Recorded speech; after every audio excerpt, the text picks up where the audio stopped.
Welcome to today's podcast. My name is Perloy Brewer, and I will be your host. Today's podcast guest is Nuala Reilly. Nuala is a health and safety, security, and environment specialist. Welcome, Nuala. Glad to have you back on our podcast. Thank you so much for having me back. I think it's absolutely wonderful that you have created this space for ongoing conversations around health and safety in the province. So today we're going to talk to Nuala about women in health and safety from two perspectives. Firstly, as we see more and more women being encouraged to enter the trades, which has traditionally been a male-dominated profession. And secondly, as a health and safety professional, and again, what has traditionally been a male-dominated profession. So let's start, Nuala. Women entering the trades. What are some of the challenges they are going to face, and what advice would you give to them as to how they can deal with these challenges? Such a great question. So I actually have a girlfriend who's recently gone through a trades program, and as much as I don't enjoy saying it, there is still a very large disparity between men and women that go into trades and into the learning environments. The ratio is still heavily in favor of men. So the challenge for women going in is that it can be a bit of a misogynistic environment, and it can be difficult to kind of be seen in the crowd, if you will, in a classroom environment, in a learning environment, when there's a lot of male presence. So my advice for women that are interested in getting into trades or are already starting to get into it and starting to learn now is to take up space and to not be afraid to raise their hands, to speak up, to maybe even get a little bit annoying if possible. I think a lot of us women are taught the term to be ladylike. It's an expression I do not care for. I think that it's time for us to step up and be that loud, noisy person, be that squeaky wheel so that you get the grease, and start seeking out other women that are in the trades. There are tons of us out there and active in this province, especially New Brunswick. We have a really robust group of women that are working across all different kinds of trades. Check us out on LinkedIn profiles and start looking them and then ask for their thoughts, their mentorship, their opinions. Trades are really complex and they're really interesting, very much like women are. So I think that the challenge for women who are just getting into the trades is to be that squeaky wheel, to put their voice out there. Now, I noticed from your LinkedIn profile, you've attended some trade fairs, some of those opportunities where women still in school can come and talk to folks like yourself relative to different trades. What kind of comments are you hearing from high school students? Concerns, questions, should I get into a trade? What's a trade like? What are you hearing from them? That's actually a great question. So I have been taking part in some things like that lately, and it's the most fascinating environment to be in because the girl students that come out to these are genuinely curious. There's a real interest in wanting to know, like, well, what's the scope of what's available? Like, sometimes they don't even know what the full breadth of scope is that's available. They kind of have a cursory knowledge. So there's tons of questions, not only about what kinds of trades that might be available for them to learn in New Brunswick, but also where are the businesses that are hiring for these trades and what kind of work they might get into. So going into the classroom environment and a learning environment is one very specific thing. Taking that and going into a workplace is an entirely different thing. And they're really hungry to know what that practical work looks like once they finish with the education portion. Another area that we're seeing more and more articles on, and that's the personal protective equipment for females, which now, for a nice change, a lot of the PPE is being designed with females in mind. What feedback have you received from women on this issue? Are they hitting the mark, or does more work need to be done? I think it's fantastic, actually. The women that I work with are completely thrilled that this is now becoming much more of a mainstream thing. Sizing and fit is about 50% of the issues that women have with PPE. And when they're left to just, use the male equipment or male-centered and designed equipment, it makes them want to like personally adjust it, and then you take away the effectiveness of the PPE. So there's companies now that are working, Canadian companies actually, that are women owned and women producing, that are specifically putting out and manufacturing PPE for women. HelgaWare has been spearheading this now for quite some time.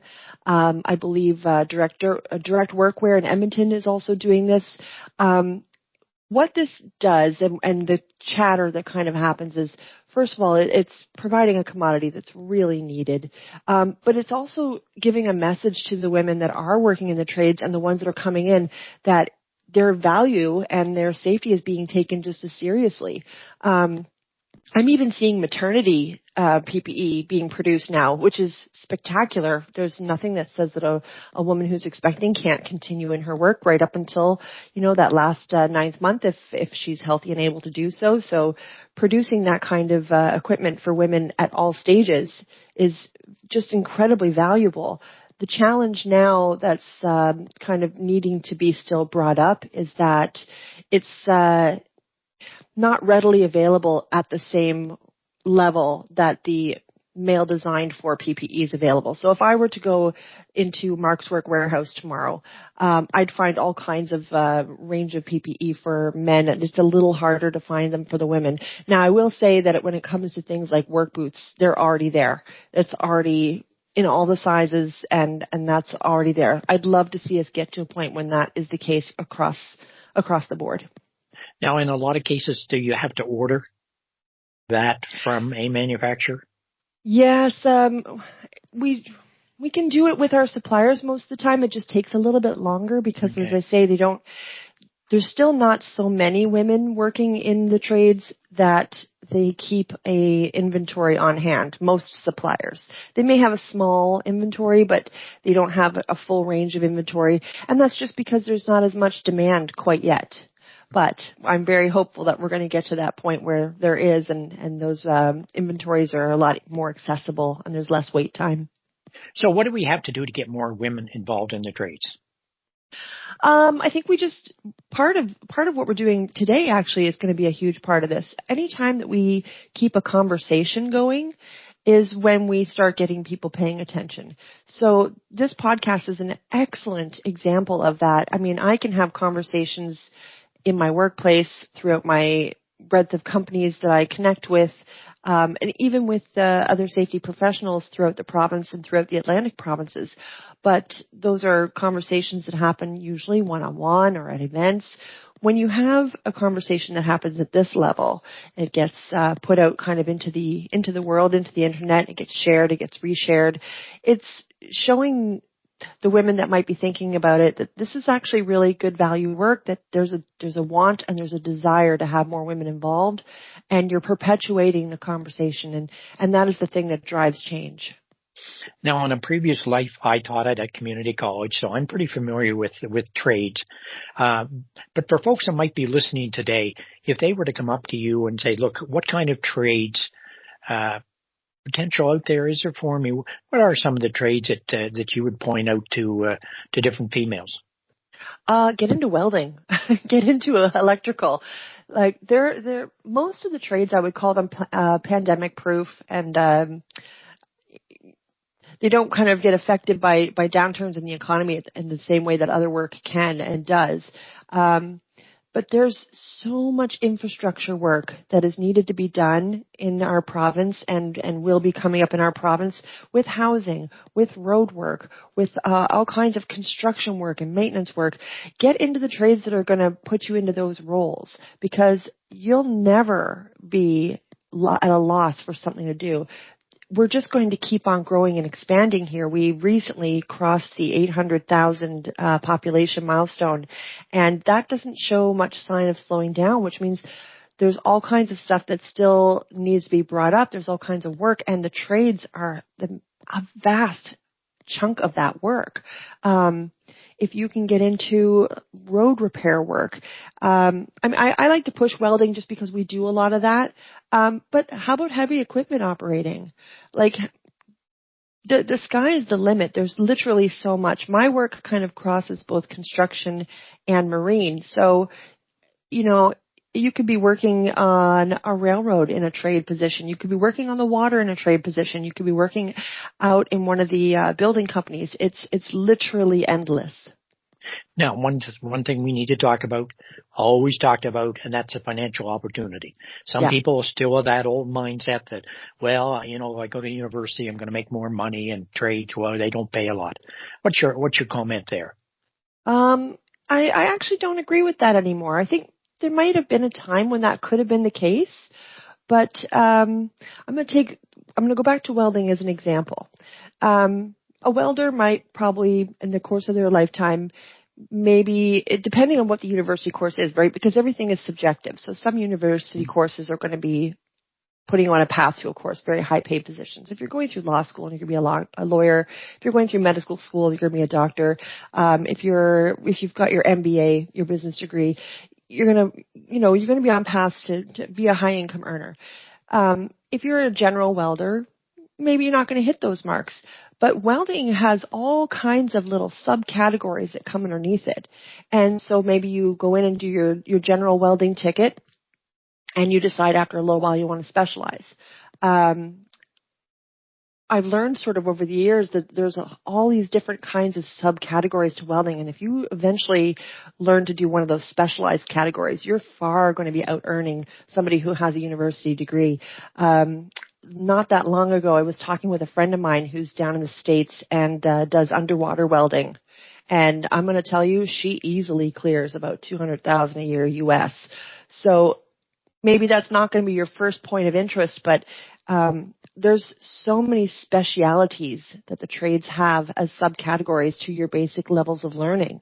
If you're a Red Seal carpenter, you're going to be working forever. You're going to make a good income, a livable income. But if you take that a step further and start doing some specialized work, I mean, the potential is almost limitless. Yeah, I think in today's economy, when you talk about trades, the job security is there, probably more than in the office environment, so to speak. Oh, for sure. And also the income potential is good as well. To move into another area, as one of a growing number of women who've entered the health and safety field as a health and safety professional, what are some of the biggest challenges that you have faced? We talked a little bit about that in our last podcast, but just to maybe get into it in a little more detail. Sure. So for myself personally, I had two really big challenges. The first one, very, very personal to me. I have a spouse who is a lifetime safety professional. He's been in safety for closing in on 30 years now. And for a very long time, I did not really have an interest in safety. And like very many safety professionals around, I only got into it after something happened that affected me personally. So one of my biggest challenges at the beginning was to make sure that my career was specific to me and my pathway was specific to me and not just because I had a connection through my spouse. And thankfully we work in very different fields, mine being far cooler than his. I like to tell him all the time. So, it was a hurdle at the beginning, but it wasn't really a hurdle as I moved on. But the second one is something that I think more women can relate to. So, when you study health and safety, when you decide that you're going to do some formal education on it, you study a very broad range of topics. You're going to learn about basic safety. You're going to learn about how to spot hazards, occupational hygiene, risk management, and you start learning about the regulations and the standards that are involved in that work. But you're doing this in a learning environment, so it's very much related to generalized information, generalized regulations and things like that. You don't know how to translate that necessarily into a specific work environment. So in my case, I studied through UNB's programs. I did their certificate program and then their diploma program, top tier health and safety education in the country. But I had no idea specifically about my company when I came onto work. So if you imagine, and this is true for a lot of trades as well, you can learn how to, do electrical work and how to do all that in the classroom environment. Taking it into the workplace is a whole thing. So you walk into your new job, you're coming into your dream job, you understand the framework, but you don't understand any of the nuance that goes with it. So, and for myself, I'm also a late in life student. So here I come in fresh off my learning with my hot diploma in my hands, and I'm all ready to go. And I have no idea how to take that theoretical work and make it practical. So I think it's a big challenge and a big learning hurdle for me was how to translate that broad education and pinpoint it into how it reflects directly to my workplace. One thing that I want to mention while we're on this topic, and you mentioned where you received your education on health and safety. I think back to 20 years ago, if a person wanted to really study health and safety, there was maybe a university in Ontario that you could go to, and there was a case where you had to actually go there to study health and safety. Do you want to sort of point out to our listeners the opportunities that are available right now here in our own province, and I guess give a plug in your case to UNB, which is where you studied? Yeah, absolutely. So UNB has really piloted this health and safety program, and they've broken it into two pieces at the moment, although from what I understand, there's talk about maybe expanding it even more, which is, I think, just spectacular. But their programs are all online. So for myself, I was actually in a major transitional life moment when I decided to do this. So I was in full-time college and doing my UNB certificate at the same time. And then when I finished college, I went into full-time work while I finished my certificate. But the beauty of their programs, both the certificate and the diploma, is that they're self-driven and they're fully online. So I really worked at the pace that I needed, and it changed for each course. I did one course at a time and kind of picked away at it. Some courses I got through very quickly. I had more time to dedicate. Some took me a little bit longer, where maybe the work that I was doing in my job was kind of taking precedent, and I had to, park things for a little bit. But just that the flexibility to do that was really, really valuable for me personally. Yeah, we're very fortunate here in New Brunswick now. We have UNB, we have the University of Fredericton. Both have programs in health and safety, so it makes it certainly much easier for folks to study, whether it's part-time, whatever. Yeah. What are you hearing from other female colleagues who have entered the health and safety field as to obstacles that they've faced? You mentioned some of the challenges for you. What about others? Yeah. I think probably one of the things that comes up quite frequently in conversation and chatter is having really good support in your upline in your business. So I like to say start as early as the interview. If you're going to go after a health and safety specific position, ask about the culture that you're coming into. Ask about what was the challenges that the previous person who had that role faced. Ask about what their greatest successes were. And make sure that you're going into a place where the culture is supportive of a constant renewal of the safety programs, because safety is not a stagnant thing. It is constantly changing and evolving. We're constantly revising regulations. We're constantly looking how we do things and always trying to find new ways to be better, to be safer. So having that upline of support is probably one of the most key things. And second to that would be having the network behind you. Safety is probably one of those very few industries where we all borrow from each other all the time. If someone's doing something excellently over here, we don't need to reinvent the wheel just to stamp our own name on it. We share and share alike, and there's a lot of that across all lines in safety work. Now, I know in our previous podcast, you had talked about a women's group in St. John, health and safety professionals that get together occasionally to have a chat about sort of what's going on in health and safety. How beneficial has that been? And what are some of the things that are brought up at those meetings? The issues, concerns, topics that people want to talk about? It's the most valuable friendship that I have, I think, is this group. I have an amazing network of women. St. John is, and most cities around New Brunswick I found are kind of almost like a village, rather than being like a city. We all get to know each other really quickly. So I was really fortunate when I first came into my role to meet a woman named Kelly Legere. And she at the time was spearheading an engagement committee that was safety professionals in and around the Port of St. John. And she and I quickly had a kinship with each other, and we realized that there is a bit of a magic that kind of happens when women support other women.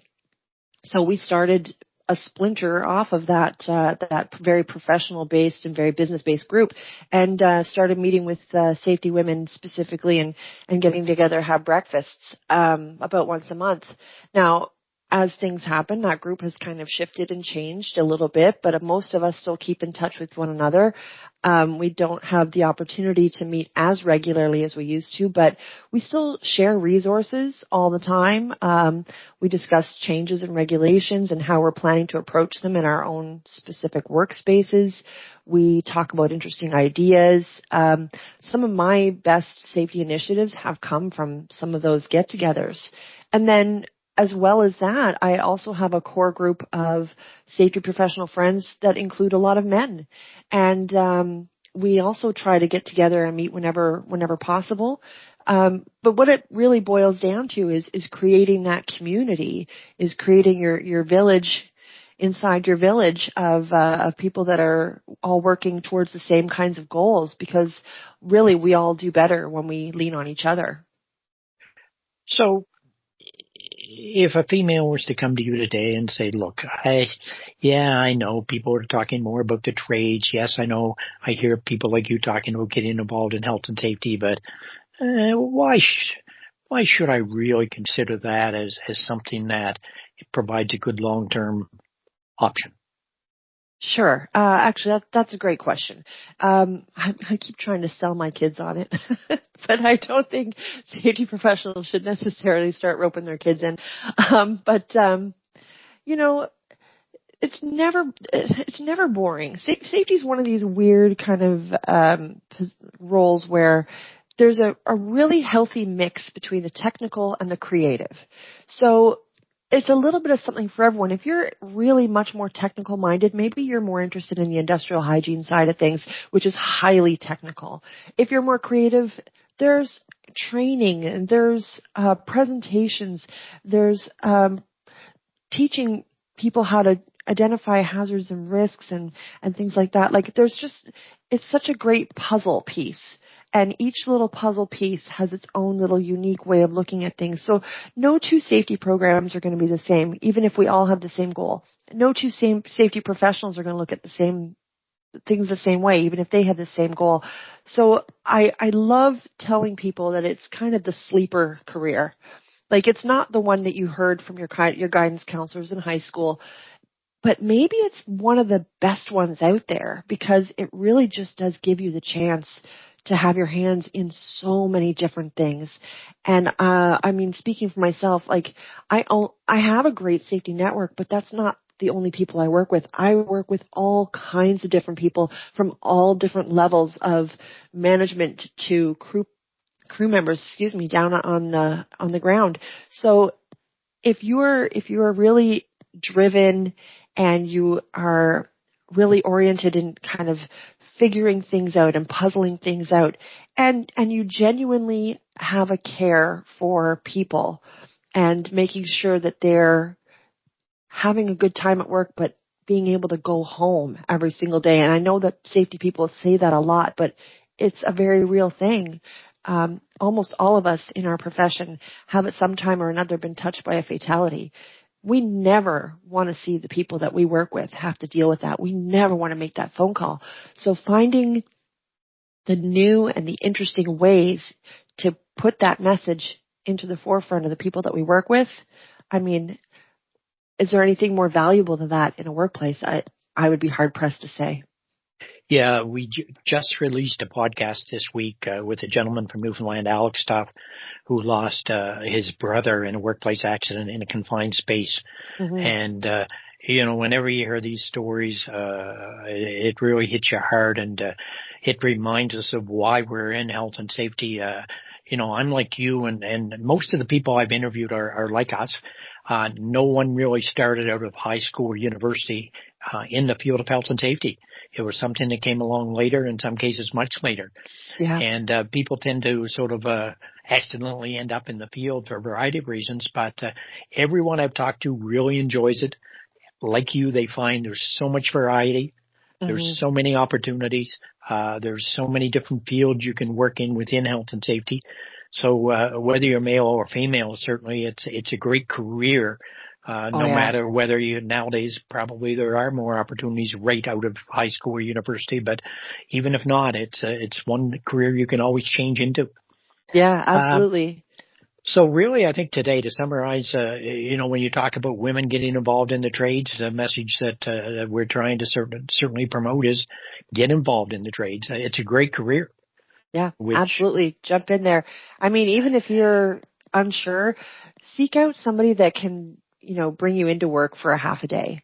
I know there's take your child to work day, but I don't see why that needs to stop when kids are still in school. My own children are in their 20s now, and there's value to be had to bringing somebody into a workspace, even if it's just for a couple hours, just to say, you probably had no idea, but look at all the things I get to do. Isn't this amazing? Come in and see what it's like. And if it's still not for you, great. It's not for you, but at least you know and you have the information. And if you come in and you kind of fall in love with it, as many of us do, I mean, how fantastic that you've just put somebody on a path that they might not have been aware of. That's right. Well, thank you very much, Nuala, for taking the time to talk to us today. I know you're very busy, as most health and safety professionals at this time of the year when business ramps up, you might say. Like to see you again sometime soon. And to all the other females out there that are listening, keep trying to encourage everyone ladies that you come across to get involved in either the trades or in health and safety. Two great fields. Yeah, thank you so much for having me back. I think this podcast, as I've mentioned before, is incredibly valuable, and I'm really flattered to be a part of the conversation going forward. And as I said earlier in the podcast here, to check out people on LinkedIn, I'm on there. Reach out to me anytime. I love talking about what I do, so I'm happy to have any kinds of conversations with people who are curious. Yeah, and networking is so critical, as you've mentioned a couple of times during the broadcast. Look, for folks out there, don't be afraid to reach out, whether it's on LinkedIn or whether it's through some other forum. It's a great way to expand your knowledge. It's a great way to meet people. And as you say, from time to time, we all need to reach out to different people to get advice, to ask how they're going to do things. And it's a great way to collaborate. So you mentioned that something had affected you in your life relative to get you encouraged to get into health and safety. Would you like to share that? Or not? Yeah, sure. No, my cousin passed away. So in March 2016, my cousin was working at a pulp and paper mill, other coast in BC, and he was engulfed and passed away. And I was kind of at a transition point. I knew I was leaving the work I was in. I was working in bankruptcy, and it's just soul-sucking. It's real hard. It's one of those careers people don't stay in for more than a decade unless they're trustees or something, because it's so hard. But I knew I was going to transition out of it. I just didn't know where I was going. And I got that phone call, and I remember just falling apart in the living room. And unfortunate situation, but Yeah, it was hard. He was just shy of his 40th birthday. But I mean, if you talk to anybody who's got a family member who's had a really significant accident or a fatality, they're going to tell you the same thing. It's the single hardest phone call I think that anyone ever gets. Yeah. Did you listen? I don't know if you've had a chance to listen to the podcast we put out this week with Alex Stuft from Newfoundland. It's on my listen list. I just haven't gotten to it yet. And when you listen to Alex, when he talks about that phone call, so to speak, where someone actually came and got him, it's heartbreaking. Yeah. Thank you very much, Nuala. For folks listening today, thank you for listening. As always, we appreciate any feedback you'd like to provide to us. If you have any suggestions for guests for our podcast, we'd love to hear those as well. In the meantime, stay safe. We'll see you next week.